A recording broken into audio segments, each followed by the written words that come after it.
Assalamualaikum warahmatullahi wabarakatuh. Nama saya Muhammad Zaki Hanif dari kelas 10 MIPA 1. Dan pada video ini, saya akan menceritakan biografi B.J. Habibie yang berisi kisah, perjuangan, dan inspirasinya. Mari kita mulai dengan pengenalan. Kan kita semua pasti tahu siapa itu B.J. Habibie. Presiden RI ketiga, Bapak Teknologi Indonesia, Mr. Crack, atau yang lebih jarang disebut, pendiri PT Industri Pesawat Terbang Nurtanio. Mari kita lanjut ke latar belakangnya.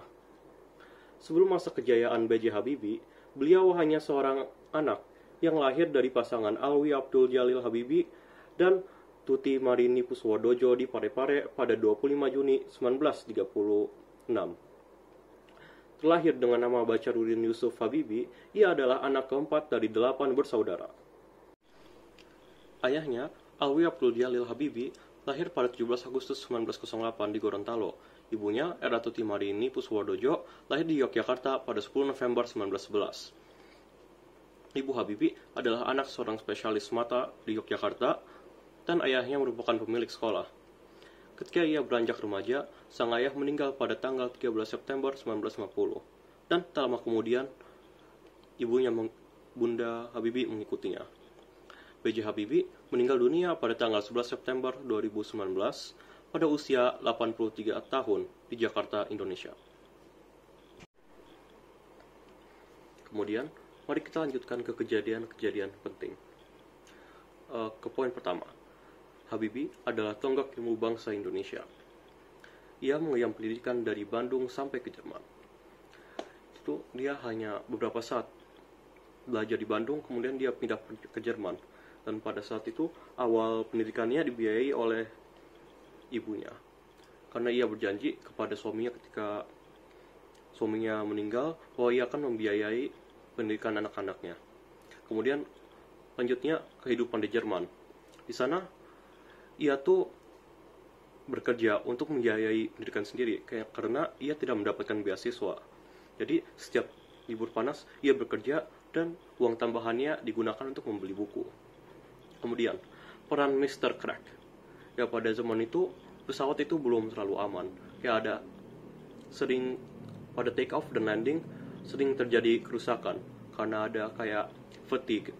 Jadi, terjadinya ada crack gitu. Jadi, B.J. Habibie itu mencari titik poin di mana fatigue itu terjadi, dan secara detail, dengan banyak informasi, dan akhirnya ia dapat memecahkan masalah tersebut. Karena itu, ia mendapatkan penghargaan. Penghargaannya itu Award von Karman. Dan tidak lama lagi, ia mendapatkan Edward Warner Award. Kemudian, poin kedua, Habibie sebagai orang birokrat. Ia tuh pada masa Soeharto yang terjadi banyak demonstrasi, Habibie yang menggantikan peranan menjadi presiden. Ya, Habibie menjadi presiden. Yang kemudian pada pemerintahannya, ia melakukan berbagai reformasi untuk memperbaiki bangsa negara Indonesia. Dan salah satu kebijakannya adalah referendum Timor Timur. Itu ia memberikan pilihan untuk menjadi wilayah yang memiliki kedaulatannya untuk lebih bebas atau untuk terpisah dari Indonesia. Kemudian, poin ketiga, Habibie Bapak Teknologi Indonesia. Habibie itu sangat mementingkan perkembangan teknologi. Ia tuh pernah membiayai beasiswa murid-murid untuk belajar di luar negeri, untuk mengambil ilmunya di sana, dan kembali lagi ke Indonesia untuk mengembangkan teknologinya. Seperti halnya kayak ada e-card gitu. Terus IPTN secara besar bangsa Indonesia, yaitu organisasi yang didirikan oleh B.J. Habibie untuk memajukan teknologi dan sebagainya gitulah. Terus kita lanjut ke bagian poin keempat, Habibie dalam karier dan hobi karier. Itu Habibie, saya sudah dibilang, pada masa belajarnya ia bekerja. Dan dia memiliki kegemaran seperti puisi, teater, musik, dan sebagainya. Dan poin kelima, ya BJ, Habibie tidak terlepas dari cinta pertama dan terakhir.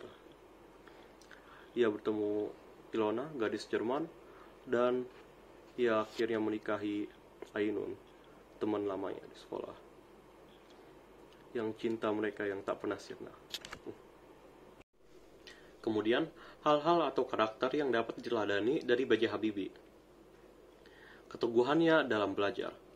Beliau rela bersusah-susah selama belajar di Jerman asalkan mendapatkan pengetahuan. Kedua, cinta pada tanah air.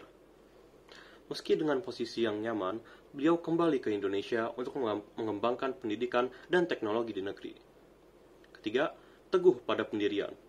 Walaupun sempat mendapatkan ancaman dari pihak tertentu, selama masa reformasi, beliau tidak gentar dan menetapkan terjadinya reformasi sebagai baseline, dasaran lah untuk kemajuan reformasi ke depan. Kemudian ini salah satu quotes-nya. Keberhasilan bukanlah milik orang yang pintar. Keberhasilan adalah kepunyaan mereka yang senantiasa berusaha. Jadi, jika kita ingin sukses ya berusahalah. Ya bila ada rasa malas atau apa ya dipaksain. Sekian dari saya. Mohon maaf bila ada kesalahan. Billahi taufiq wal hidayah. Wassalamualaikum warahmatullahi wabarakatuh.